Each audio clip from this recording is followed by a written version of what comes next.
আসসালামু আলাইকুম। শাহজাদি লাইফস্টাইলে সবাইকে স্বাগতম। আজকে আমি আপনাদেরকে খেজুরের রস দিয়ে পায়েস রান্না করে দেখাবো।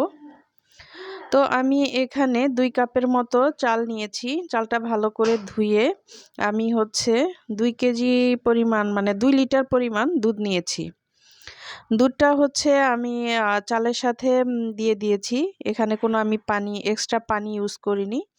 তো আমি এটাকে চুলায় বসিয়ে দিয়েছি। আর এখানে দিয়ে দিয়েছি আমি 2 টুকরো দারুচিনি, 2 টা সাদা এলাচ। তো আমি আস্তে, আস্তে এটাকে মাঝে মধ্যে নেড়েচেড়ে নিব, নাহলে চালটা দলা পেকে যাবে। আর খেজুরের রসটা আমার শীতের সিজনে আনা গ্রাম থেকে। আর এটা আমি সারা বছরই মোটামুটি ফ্রিজে সংরক্ষণ করে খাই। আর এটা আমার অনেক পছন্দের একটি খাবার। আমরা চিনিটা খুব কম খাই। আর এই যে এইভাবে এইসব জারে কাচের জারে আর কি আমি এভাবে খেজুরের রস সংরক্ষণ করে ফ্রিজে রাখি।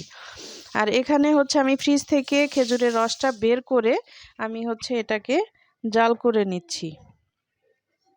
কারণ জাল করে না নিলে ঠান্ডাটা দিলে ওটা দুধটা ফেটে যায়। তো আমি এটাকে মোটামুটি একটু ভালো করে জাল করে নিব।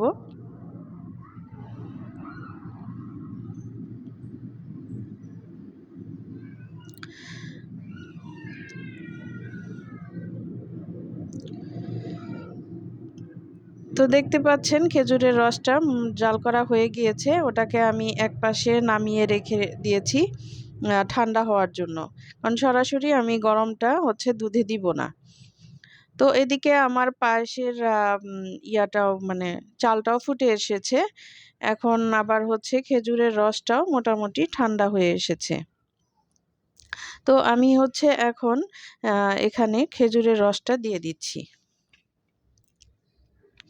আর আমি পায়েসে একটু পরিমাণ আ লবণও ফেলে দিয়েছিলাম, সামান্য পরিমাণ। তো আমি এখন খেজুরের রসটা দুধের সাথে চালের সাথে ভালো করে মিক্সড করে নিচ্ছি।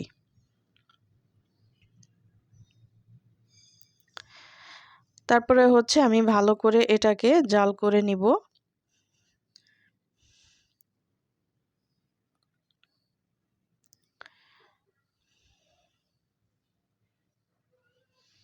মাঝে মধ্যে এটাকে আমি ভালো করে নেড়েচেড়ে নিব, কারণ এটা যেন তলাতে না লেগে যায় এজন্য। আর আমি এটার স্বাদটাকে আরেকটু বাড়িয়ে তোলার জন্য এখানে আমি 1 কাপের মতো গুঁড়ো দুধ এভাবে একটু লিকুইড করে নিয়েছি। এখন আমি এটাকে পায়েসটাতে দিয়ে দিলাম। আর এটা দিতে হয় নামানোর 10 মিনিট আগে। এতে পায়েসটার স্বাদটা আরো দ্বিগুণ বেড়ে যায়। আর আমি এর মধ্যে আমার অফ ক্যামেরায় কিছু কিশমিশ দিয়ে ফেলেছি, যেটা আপনাদেরকে দেখাতে পারিনি। তো আমি এখন ভালো করে আরেকটু নেড়েচেড়ে নিচ্ছি।